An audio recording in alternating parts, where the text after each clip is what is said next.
반갑습니다. 성경 공부 시작하겠습니다.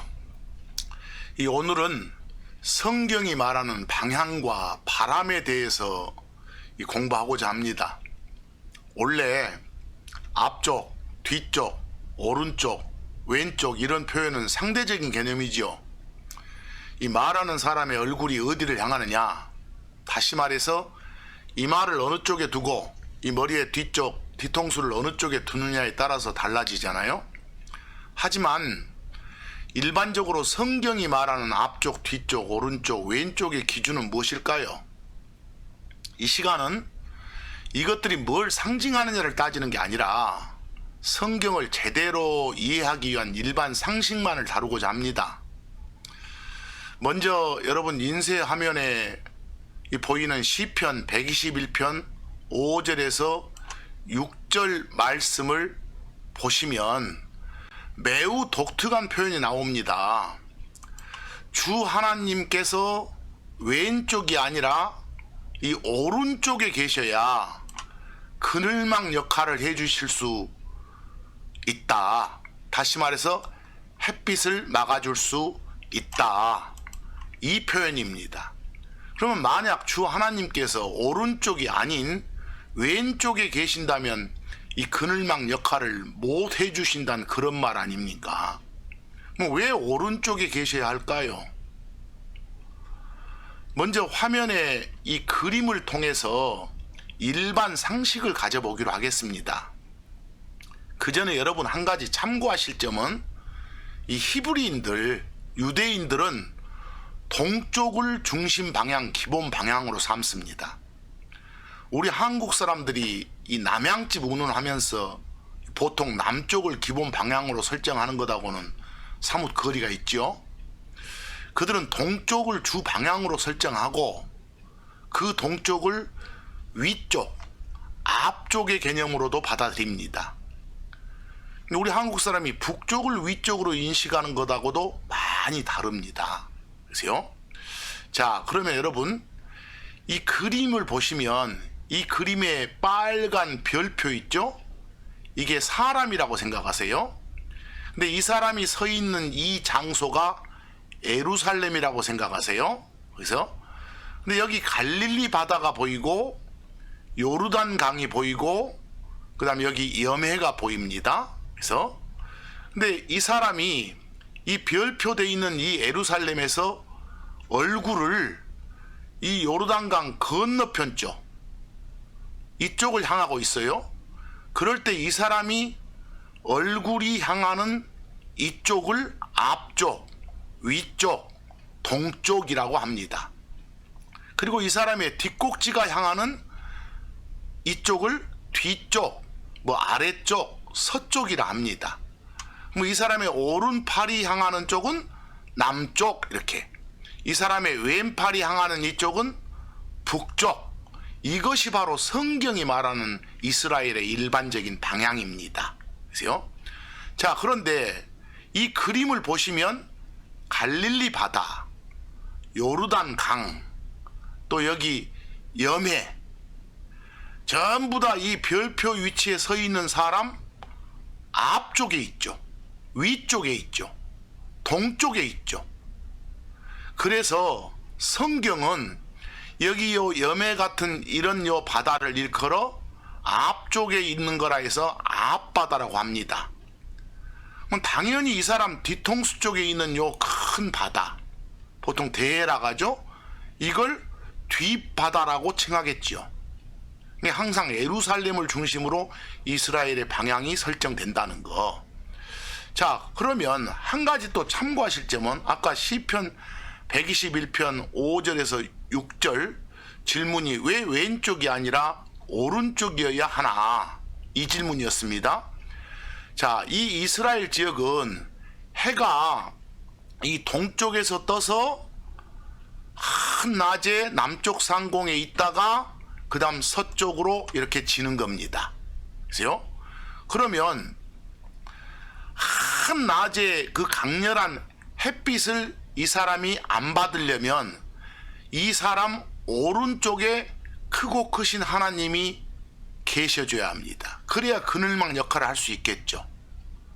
왜? 해가 오른쪽에서 이 사람 쪽을 향해 이렇게 비추니까. 이 사람 왼쪽에서 하나님이 서 계신다면 그늘막 역할을 못 해주겠잖아요. 그래서 바로 오른쪽에 계셔서 그늘막 역할을 해주신다는 그런 표현이 시편에 되어 있는 겁니다. 이제 아시겠죠? 자, 그런데 여기서 한 가지 여러분들 참고하실 점은, 이 세상에서는 이 보통 이 염해를 사해라고 해요. 사해. 영어로 dead sea 그래요. 죽은 바다를 해서. 그리고 또 여기요 대해를 세상 사람들은 지중해라고 합니다. 지중해라고요. 지구의 중심 지역에 있는 바다라 해서 지중해. 영어로 the Mediterranean 또 the Mediterranean Sea 그럽니다. 그래서요. 하지만 성경에는 사해나 지중해란 표현은 없습니다. 그러니까 우리가 성경 신자로서 성경에 관한 내용을 말할 때는 염해 또는 대해, 염해라 하기 싫으면 소금 바다, 더 salt sea, 대해라고 하면 더 grey sea, 큰 바다라고 표현해도 좋습니다. 그렇게 하지 성경에는 이 사해나 지중해란 표현은 나오지 않는다는 것도 알아두시면 좋겠습니다. 그리고 여기서 또 한 가지 갖춰야 될 상식으로 성경이 말하는 바다의 개념입니다. 우리 한국 사람들은 바다, 호수, 강 이렇게 구별해서 사용하지요. 근데 평소에 물이 귀한 이 히브리 사람, 유대인들은 뚜렷한 구분 없이요, 물이 많이 모여 있으면 그곳을 바다라 불러요.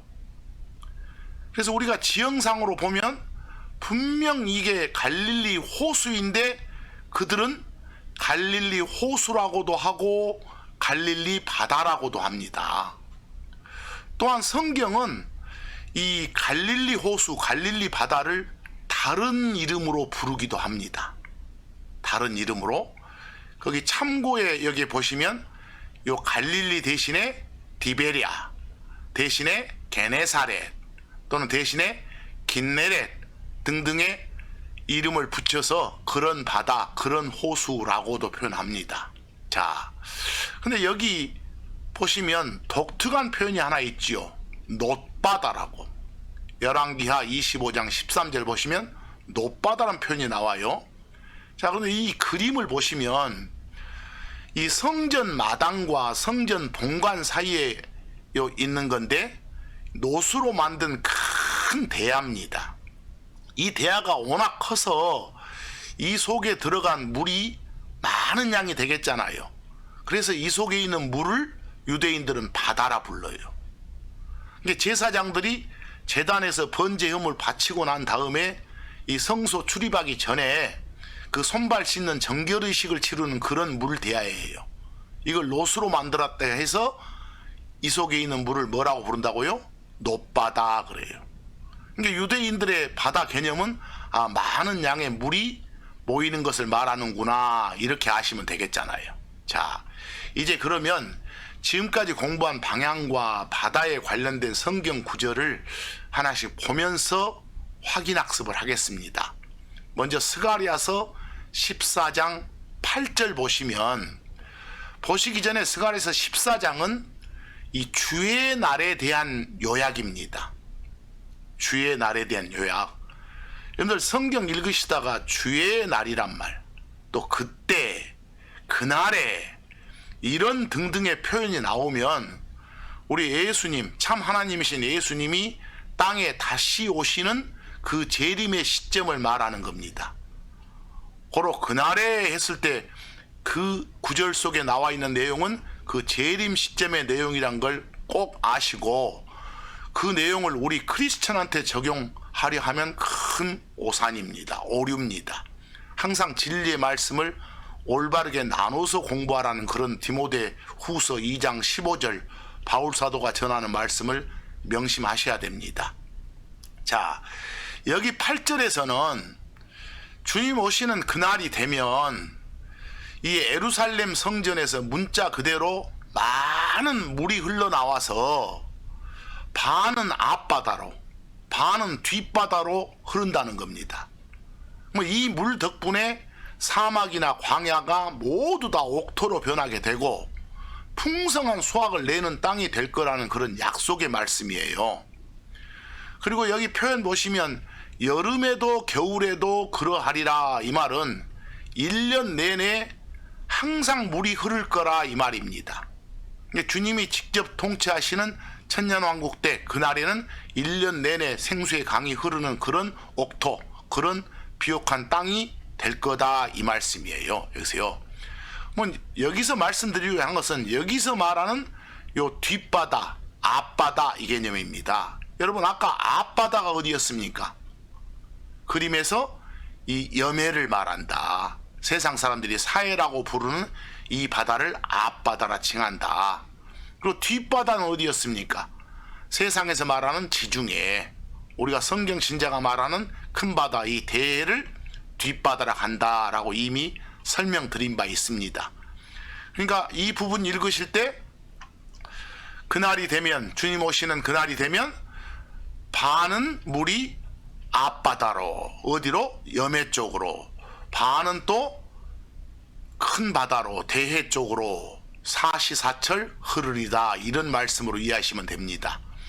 그리고 창세기 14장 3절 말씀을 보시면 이 여매란 표현이 나오잖아요. 성경에서는 사해는 나오지 않고 뭐가 나온다? 소금 바다로 표현된 여매가 나온다라고 알아두시고, 그 다음 민수기 34장 6절 말씀을 좀 보시면, 민수기 34장, 근데 민수기 34장은 먼저 갖춰줄 상식이 주님께서 모세한테 말씀을 주십니다. 모세한테요. 이스라엘 자손이 상속받을 이 가나안 땅에 동서남북 경계를 정해주세요. 그럴 때 이 서쪽 경계가 이 세상이 말하는 지중해, 성경이 말하는 큰 바다, 더 그레이시, 대해라겠죠. 그 대해하고 맞닿는 땅, 그게 서쪽 경계가 될 것이라는 그런 말씀입니다. 여기서요. 그러니까 여기서 대해가 있는 쪽이 아까 이미 말씀드렸지 않습니까? 요 큰 바다가 있는 쪽이 요 예루살렘에서 서 있는 이 사람 요 뒷꼭지 쪽, 뒤쪽이었으니까 뒷바다라고 불렀다고. 그리고 뒤쪽이고 아래쪽이고 서쪽이라 부른다고. 그래서 바로 이런 부분이 이스라엘의 서쪽 경계선이 될 것이다, 이런 말씀입니다. 바로 그런 말씀이 금방 나온 민수기 34장 6절 말씀이란 점 알아두시기 바랍니다. 자, 이제 성경이 말하는 바람 좀 알아보겠습니다. 이미 지난번에 강의했던 계절 및 기후 특성 생각 꼭 하셔야 됩니다.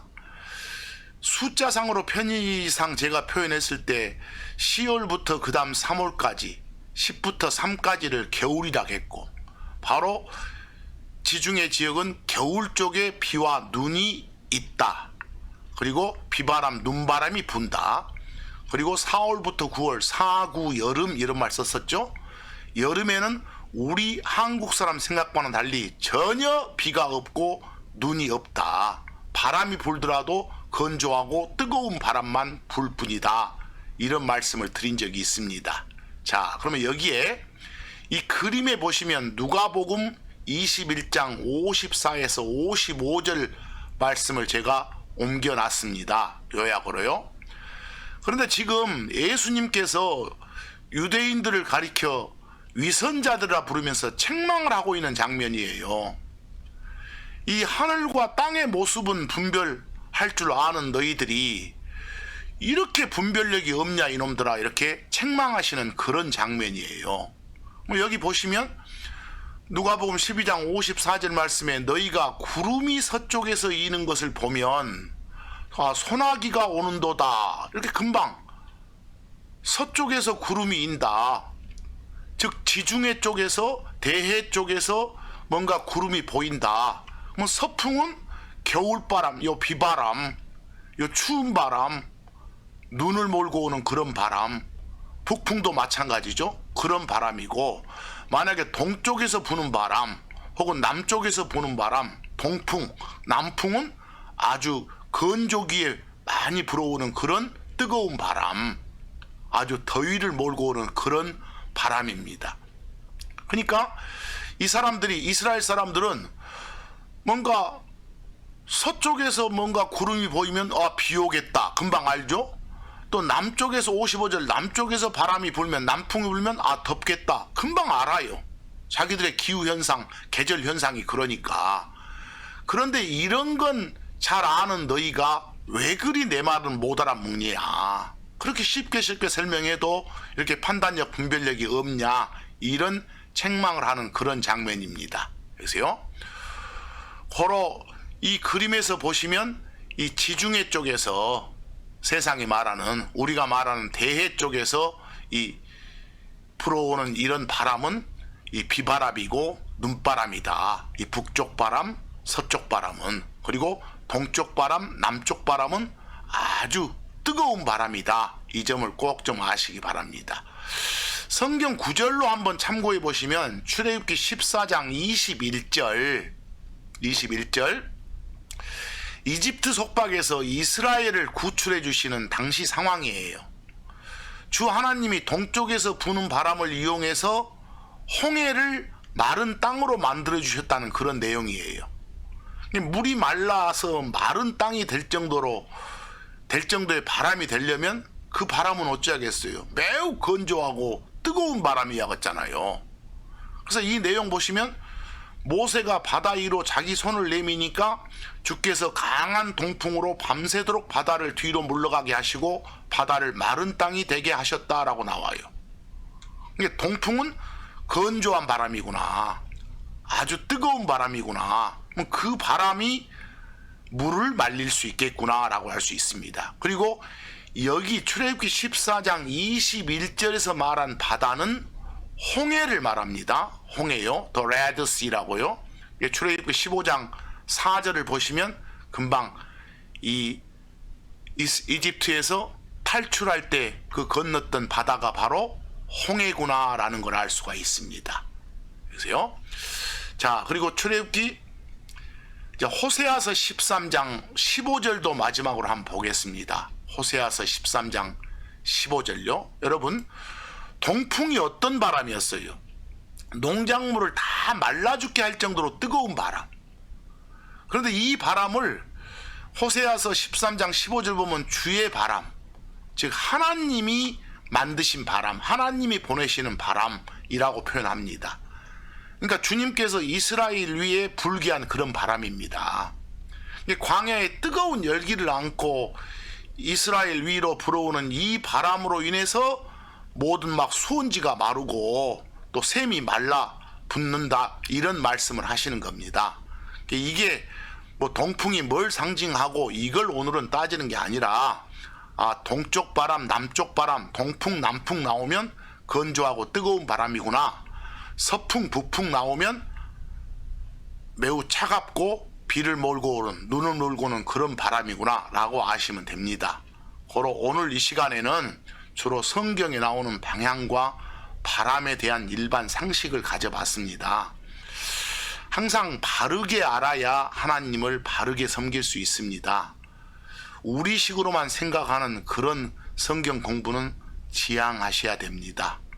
다음 시간에 뵙겠습니다.